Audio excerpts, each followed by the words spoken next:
허연의 이슈통 시간입니다. 오늘 시청자들은 어떤 이슈를 가장 궁금해할까요? 오늘도 오전에 설문을 받아봤습니다. 이슈 후보 3가지부터 화면을 통해서 알아보겠습니다. 첫 번째 후보입니다. 스페인 구제금융 이슈 증시 상승 촉매제 될까? 두 번째 후보는 3분기 어닝 시즌 어디에 투자할까? 세 번째 후보입니다. 원달러 환율 연저점 경신 언제까지? 이렇게 3가지 후보에 대해서 여러분의 선택 지금 공개를 해드립니다. 시청자가 뽑은 오늘의 이슈입니다. 64%의 지지를 얻었네요. 스페인 구제금융 이슈 증시 상승 촉매제 될까에 대해서 허준식 해설위원과 함께 짚어보도록 하겠습니다.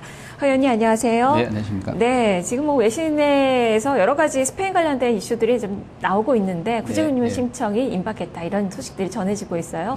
구체적인 그 내용들 전해주시죠. 네, 스페인이 지금 구제금융 방안으로 유럽연합의 크레딧 라인 신용 한도 요청을 고려 중이라는 보도가 이제 블룸버그라든지 뭐 파이낸셜 타임즈 또 월스트리트 저널을 통해서 보도가 되고 있습니다. 이는 보다 이제 우호적인 조건이 제시되지 않는다면 구제금융을 요청하지 않겠다는 기존 어떤 논의에서 벗어나서 스페인이 구제금융 의사를 타진한 점에서 의미가 있다는 이야기가 나오고 있고요. 또 스페인 정부는 그동안에 이 구제금융 관련해서 유보적 입장을 밝혀온 바 있었는데 상황이 조금씩은 좀 바뀌고 있는 그런 분위기인 것 같습니다. 네, 조금씩 호전이 되고 있는 그 분위기인데 스페인이 선택하게 될 구제금융 형태는 좀 어떤 형태인가요? 네, 대신증권에서 오늘 스팟으로 리포트가 나왔는데요. 오승훈 연구원이 이야기하기로는 이번에 스페인은 그리스라든지 포르투갈 또 아일랜드가 받았던 전면적 구제금융이 아닌 예비적 프로그램을 선택할 것으로 전망을 했습니다. 예비적 프로그램은 크게 이제 긴축 조건이 붙지 않는 PCCL과 CL은 이제 크레딧 라인의 약자입니다. 그리고 긴축 조건이 붙는 ECCL로 나누어지게 되는데 스페인은 이번에 이제 긴축 조건이 붙는 ECCL 즉 Enhanced Conditions 크레딧 라인을 통해서 선택할 것으로 전망이 되고 있고요. 그동안에 이제 구제금융 신청이 지연됐던 이유는 스페인 입장에서는 추가적으로 구제금융 조건이 붙지 않기를 바랬던 입장이었었고 또 독일이라든지 북유럽 국가들은 긴축 조건 부과가 필요하다는 입장이 맞섰기 때문이었었는데 이번에 보도 나온 내용만 놓고 보면 스페인이 기존의 입장을 접고 긴축 조건 부과를 수용한 것으로 좀 판단해 볼 수 있는 상황인 것 같습니다. 예, 네. 그렇다면 말씀해 주셨던 긴축 조건이 붙는 ECCL 이것을 네네. 이용하게 된다면 신용 공여 한도는 어느 정도나 좀 개설을 하게 되는 건가요? 네, 스페인 GDP의 2 내지 10% 한도 내에서 이제 신용 공여를 받게 될 것 같고요. 또 신용 공여를 받게 될 스페인은 선택권이 있게 되는데요. 대출을 받을 것인지 아니면 유로 안정화 기구 ESM한테 발행 시장에 직접 개입해 줄 것을 요청하든지 이 두 개 중에서 고를 수 있게 됩니다. 그리고 신용 공여 기간은 최초 1년 후에 매 6개월마다 2번에 걸쳐서 연장이 가능하다고 하고요.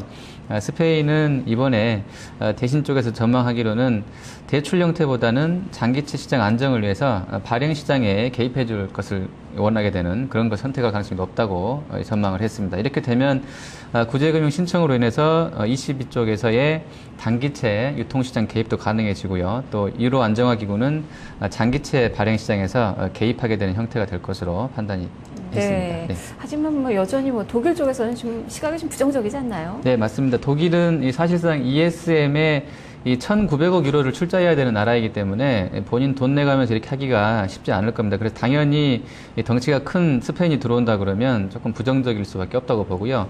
납세자한테서 이제 세금 걷어서 이걸 재원을 해서 이제 민간 쪽에서 국채 발행하는 국가를 도와주자는 데에 대해서도 부정적 여론이 상당한 것으로 나오고 있습니다. 따라서 스페인이 크레딧 라인을 설정하는 방안이 실현될지는 아직은 좀 불확실한 면이 남아 있는 것 같고요.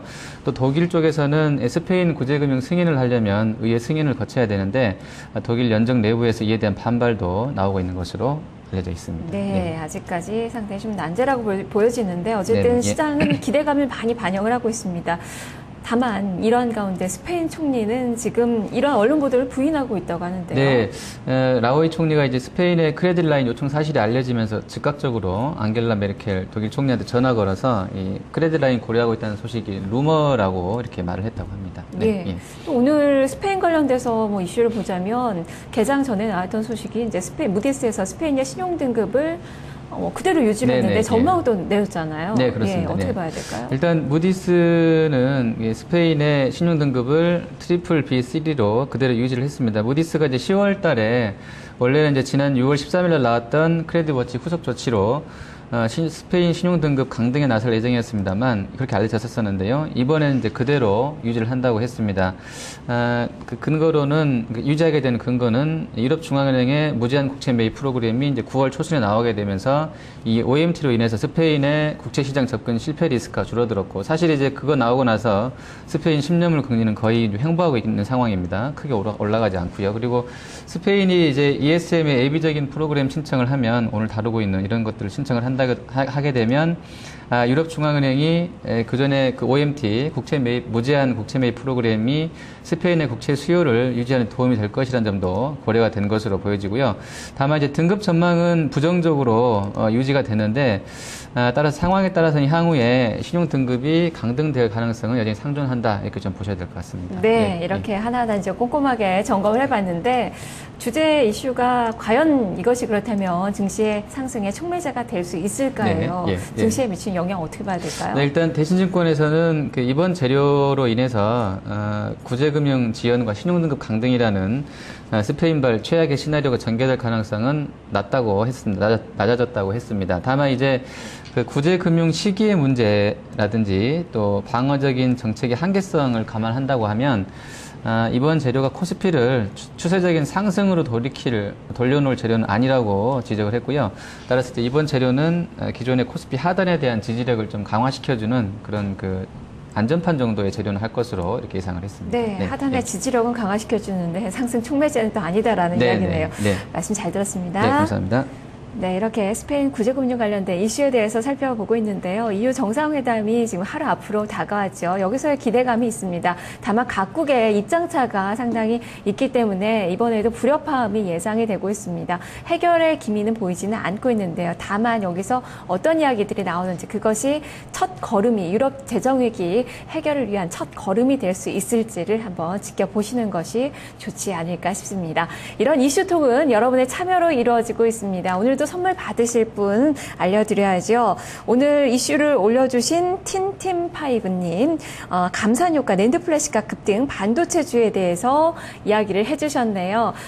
오늘 또 선물 보내드릴 테니까요. 스모 콘서트 잘 좀 관람을 하시면 좋을 것 같습니다. 매일 오전 9시 30분에 여러분의 이슈를 기다리고 있고요. 그리고 투표하신 후에 의견을 달아주셔도 좋으니까요. 많은 참여 내일도 부탁드리겠습니다. 자, 2시 파워타임 1부는 여기까지고요. 잠시 후 2부에서 뵙겠습니다.